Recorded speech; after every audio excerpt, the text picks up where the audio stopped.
Michael, how you doing? E-Man from E-Man's Movie Reviews. I took questions from the people. They wanted to know. Oh, right on. What movie are you the most proud of, or what role? What role? I think the most meaningful to me right now, just right now, it's got to be Crash. Okay.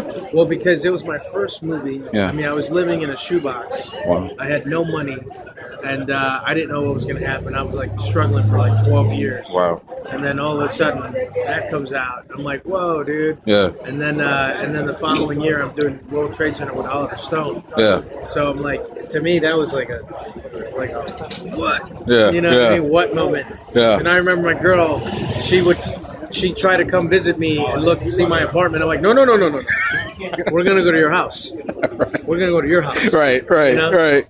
Nice. Okay. Okay. What attracted you to War on Everyone?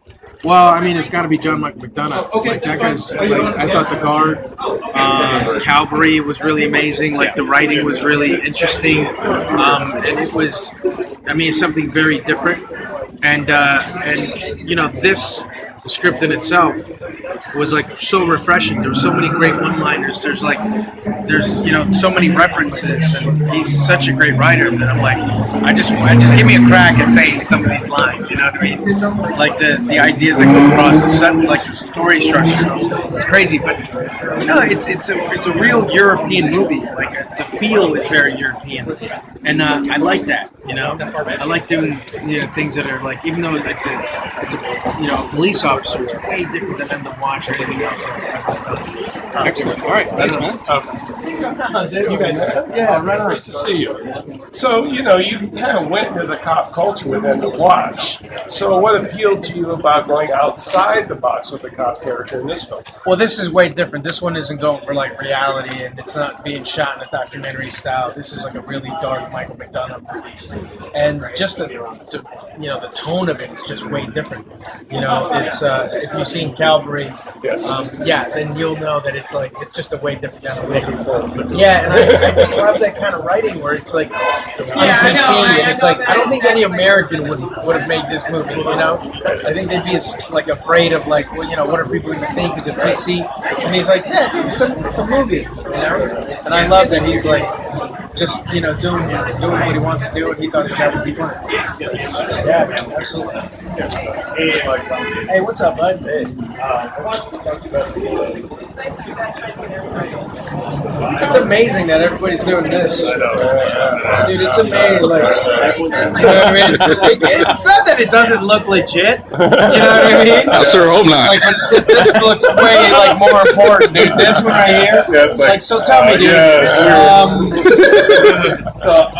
Yeah, we know big fan of McDonald's film. Yeah, And, yeah. I wanted to ask you about the vibe on the set. Like, was there just like the most crazy memorable moment that's you? Yeah, you know what? It's one of the easiest things that I had to do. Like, he sent me another script that, you know, he wants me to be a part of, and I almost don't even have to read it. To be honest with you. He's such a good writer, and I'm like, I read the first 30 pages, and I'm like, yeah, I'm in.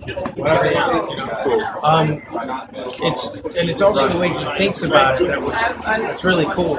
You know, regardless of what happens with the movie, you know, it's one of those kind of things that you're glad that you did. I'm glad to be a part of it. Yeah, glad to be a part of it. You know, because it's, you know, I think he's, you know, I think he's an amazing artist and a great writer. But like every day on set, especially with Skarsgård, you know, it was a lot of fun. It was one of the easiest shoots I think I've ever done. Yeah, I'm looking forward to seeing it, especially the dynamic between the two. You guys haven't seen it? We haven't even seen Nope. it. Oh yeah. Nope. Oh, it's party time. No spoilers. Yeah. We'll talk after. All right, sounds good. Yeah, awesome. Great. Cheers.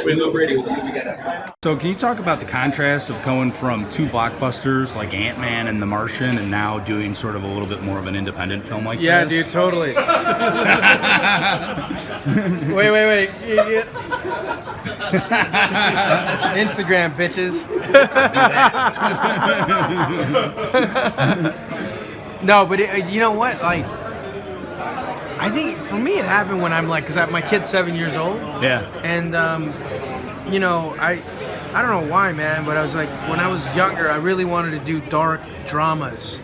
And I wasn't even like like I wasn't like this depressed person or something, you know. I just Yeah. that's what I gravitated towards. You know, you study and you try to be the best actor you can be. You know. Like, Yeah. You know, I studied a lot of like those '70s movies that really meant something, that were, you know, artistic and very, you know, they're just very genuine, you know, and honest in their performances. Yeah. And then when I had a kid, he's not gonna watch those movies.